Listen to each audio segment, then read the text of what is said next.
গরম গরম ভাতের সাথে এই ঝাল ঝাল ভর্তা, এই তৃপ্তিটা আসলে বলে বোঝানো যায় না। এটা শুধু অনুভব করার মতো একটা অনুভূতি। গরম ভাতের সাথে ভর্তার ঝালটা যখন জিভে লাগে, তখন বুঝতে পারি সাধারণ খাবারেই লুকিয়ে আছে অসাধারণ তৃপ্তি। সারাদিনের ব্যস্ততা শেষে ঝাল ঝাল ভর্তা দিয়ে এক লোকমা ভাত খাওয়া, এ যেন ঘরের মানুষের ভালোবাসার ছোঁয়া পাওয়ার মতো। কাঁঠাল বিচি দিয়ে ঝাল ঝাল ভর্তা তৈরি করে নিয়ে আজকে মজার এই ভাতটা খেয়ে নিচ্ছি। গৃহিণীদের সাজগোজ মানেই কেবল বাইরের সৌন্দর্য নয়, এটা নিজের মনের প্রতি যত্ন নেওয়ার একটা মাধ্যম। নিজেকে পরিপাটি দেখলে সারাদিনের ক্লান্তি ধুয়ে যায়, আর মনে হয় আমি নিজের জন্য কিছুটা সময় তো নিলাম।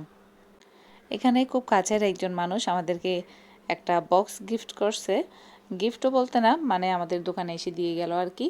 তো এটা খুলে দেখছি এখানে কি কি আছে। এখানে আজকে আছে সবগুলো ডেজার্ট আইটেম, ফিরনি, জর্দা, আরও কি কি জানি সব কিছু আছে। বের করে দেখছিলাম 4 প্যাকেট আছে। তো ক্ষীর মিক্স। তো আসলে কারো কাছ থেকে গিফট পাওয়াটাও একটা খুবই বড় ভাগ্যের ব্যাপার, আর যদি হয় এমন ভালো গিফট। তো এখানে কাঁঠাল বিচির জন্য আমি কাঁঠাল বিচিগুলোকে ভালো করে এখন মানে পুড়ে নিচ্ছি এটাকে। তো দুভাবেই কাঁঠাল বিচির ভর্তা করা যায়, সিদ্ধ করে বা এভাবে পুড়েও ভর্তা করা যায়। তো আমি এটাকে পুড়ে নিছি জাস্ট, মানে কয়েক সেকেন্ডের মধ্যে এভাবে কয়েকটা পরিষ্কার হয়ে যাচ্ছে। উপরের খোসাটা ছাড়িয়ে নিচ্ছিলাম। তো এইভাবে ছাড়িয়ে নিয়ে এখানে আমি কিছু শুটকি মাছও অ্যাড করব। এটা অপশনাল, আমি একটু মজার জন্য এটাকে ভালো করে মানে শুটকিটাকে অ্যাড করে দিচ্ছি। কিছু চিংড়ি শুটকি আছে আর 2টা লইট্টা শুটকি, এগুলোকে পরিষ্কার করে ধুয়ে আমি তেলে দিয়ে দিলাম। এটাকে ভালো করে ভেজে নিব। আর এদিকে কাঁঠাল বিচিগুলোকে আমি ব্লেন্ডারে দিয়ে ব্লেন্ড করে নেব। আর সাথে আমি একটু একটু পানি দিয়ে করব, যেহেতু এগুলো পুড়ে নিয়েছি খুব শক্ত থাকে। তো এখানে আমি কিছু শুকনো মরিচ ভিজিয়ে রাখছিলাম আর কিছু কাঁচামরিচ, শুকনো মরিচ সবগুলো দিয়ে আর সেই ভেজে রাখা শুটকিগুলোও দিয়ে দিব। সব কিছু দিয়ে ভালো করে ব্লেন্ড করে নিই আমি। তো ওই আগে থেকে কাঁঠাল বিচি ব্লেন্ড করে রাখা ওগুলোর সাথে মিক্স করে দিব আর কি। তো আমি এখন এই তো শুকনা মাছ, শুকনা মরিচ, কাঁচামরিচ সবগুলো একসাথে ব্লেন্ড করা শেষ। এখন আমি আবারও তেলের মধ্যে পেঁয়াজ দিয়ে পেঁয়াজটাকে একটু ভেজে নিব যাতে কাঁচা পেঁয়াজটা না থাকে। আর সেই ব্লেন্ড করে রাখা কাঁঠাল বিচির ভর্তা আর একটুখানি ম্যাগি মশলা একটা পুরোটা দেইনি। তারপর এখানে দিয়ে দিলাম শুটকি মাছ আর শুকনা মরিচের সেই মিশ্রণটা। তারপর এগুলোকে দিয়ে ভালো করে নেড়ে নিব। এই তো এখন একটুখানি লবণ দিয়ে তৈরি হয়ে যাবে মজাদার কাঁঠাল ভর্তা। খুবই মজার ছিল এই ভর্তাটা। তো এখানে আমি এখন আজকে একটু শুকনা মাংস তৈরি করে নেব দুপুরের জন্য। তো শুকনা মাংসের সাথে আজকে ভাবলাম কাঁঠাল বিচির ভর্তা দিয়ে ঝাল ঝাল করে খাবো। তো এখানে পেঁয়াজ দিয়ে, কাঁচামরিচ, পেঁয়াজ সব কিছু দিয়ে এখন মরিচ মশলা যা যা আছে সব কিছু আবার দিব।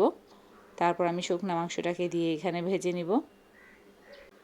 তো আমি যা বলছিলাম, সংসারের ব্যস্ততায় নিজেকে ভুলে গেলে চলবে না। সামান্য একটু সাজগোজ বা প্রিয় কোনো পোশাকে নিজেকে দেখা, এই ছোট ছোট ভালো লাগাগুলোই আমাদের প্রতিদিন বেঁচে থাকার উৎসাহ দেয়।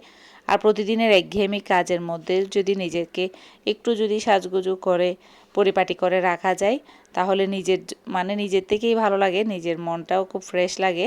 তো রান্নাঘর সামলানোর পাশাপাশি নিজেকে সাজিয়ে রাখলে নিজের অস্তিত্বটাকে বোঝা যায়, নিজের অস্তিত্বকে উদযাপন করা যায়।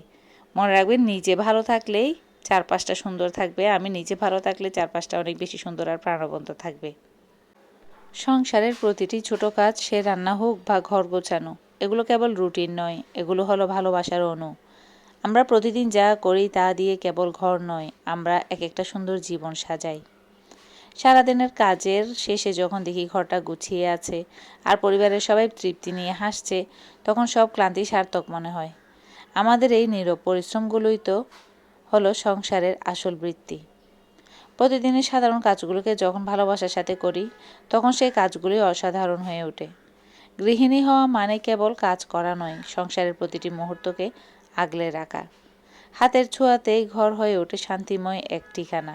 গৃহিণীর এই ভূমিটাকে ছোট করে দেখলে চলবে না, কারণ আমি যা করছি, আপনি যা করছেন, তা প্রতিটি সম্পর্কের সুতোকে শক্ত করে ধরে রাখে। হাজব্যান্ডের পছন্দের এই মজার ডিশটি আজকে তৈরি করে নিলাম, শুকনা মাংসের ভুনা বা ভাজা। এটা বাচ্চারাও খুব বেশি পছন্দ করছে।